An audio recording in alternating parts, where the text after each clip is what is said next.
আরে নবী উম্মতের দল,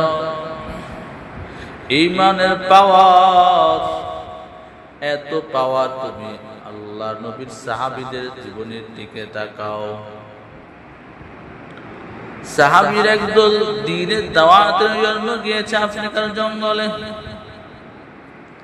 চিন্তা করলো এখানে তো হিংস্র জানোয়াররা থাকে, এখন এখানে বসবাস করা তো বড় কঠিন। আমিরে মজলিস,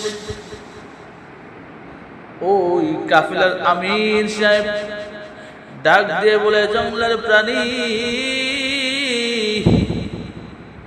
কে কোথায় আছো শুনে নাও, আমরা হলাম এই পৃথিবীর শ্রেষ্ঠ মানুষ, শ্রেষ্ঠ নবী মুহাম্মদুর রাসূলুল্লাহ সাল্লাল্লাহু আলাইহি ওয়াসাল্লামের উম্মত, সাহাবী। আমরা এখানে এসেছি দ্বীনের দাওয়াত নিয়ে, ইসলামের দাওয়াত নিয়ে, আল্লাহ এবং রাসূলের হুকুম নিয়ে এসেছি। এই জঙ্গল আমাদের দরকার, এখানে আমাদের থাকা লাগবে। অতএব তোমরা যে যেখানে আছো সবাই পালিয়ে যাও, এখান থেকে দূরে সরে যাও। আর যদি আমার এই আদেশের পরেও না সরো তাহলে মনে রাখো, আমরা কিন্তু তোমাদেরকে একটাও জীবন্ত রাখবো না। অথচ সাহাবীর কাছে তখন তাদেরকে হত্যা করার, তাদেরকে বাধা দেওয়ার, তাদেরকে সেখান থেকে দূর করার, তাদের সাথে মোকাবেলা করার কোনোই অস্ত্র ছিল না। শুধু অস্ত্র একটাই, এটা হলো ঈমানের অস্ত্র। তারা জানে আল্লাহ আমাদের সাথে,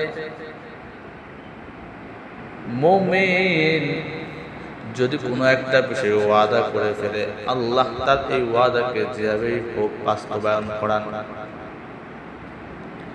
যাই হোক, আল্লাহর নবীর সাহাবী যখন ঘোষণা করলো, কিছুক্ষণের মধ্যেই দেখা গেল ইতিহাস সাক্ষী, কিতাবের মধ্যে ইতিহাস যাবে লেখা হয়, কিছুক্ষণের মধ্যে বন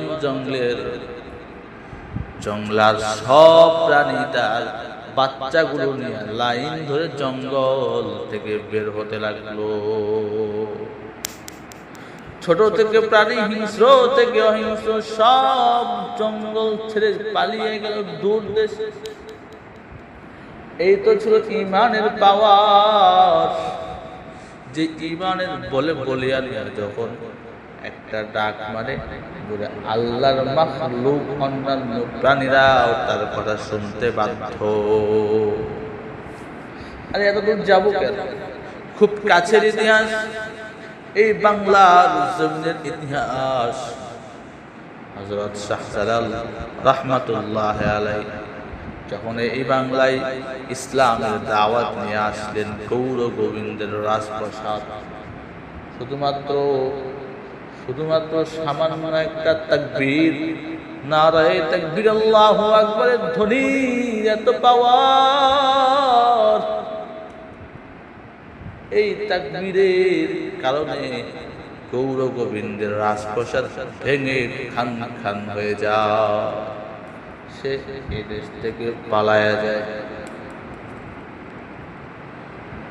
এগুলো মিথ্যা কোনো সংবাদ না, এগুলো বানোয়াট কোনো খবর না, এগুলো কল্প কাহিনী না, এগুলো বাস্তবতা, এগুলো ইতিহাসের পাতায় স্মরণ করে লেখা।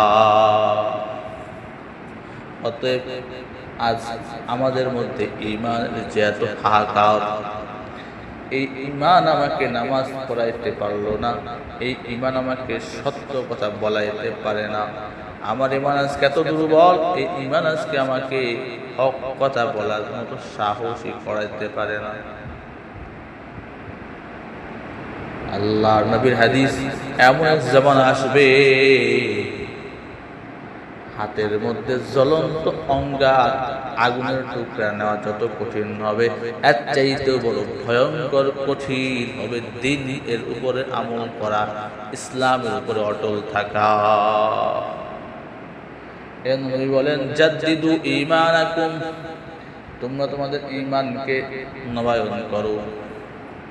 ইয়া আইয়ুহাল্লাযীনা আমানু আমিনু বিল্লাহ, হে ঈমানদার ঈমান গ্রহণ করো। আল্লাহ আবার ঈমানের কথা কেন বললেন? বোঝা লাগবে আমার ঈমান এখনো পরিপূর্ণ হয় না। ঈমানের স্তর আছে, ঈমান পরিপূর্ণ হওয়া পর্যন্ত আমাকে ঈমানের মেহনত করা লাগবে।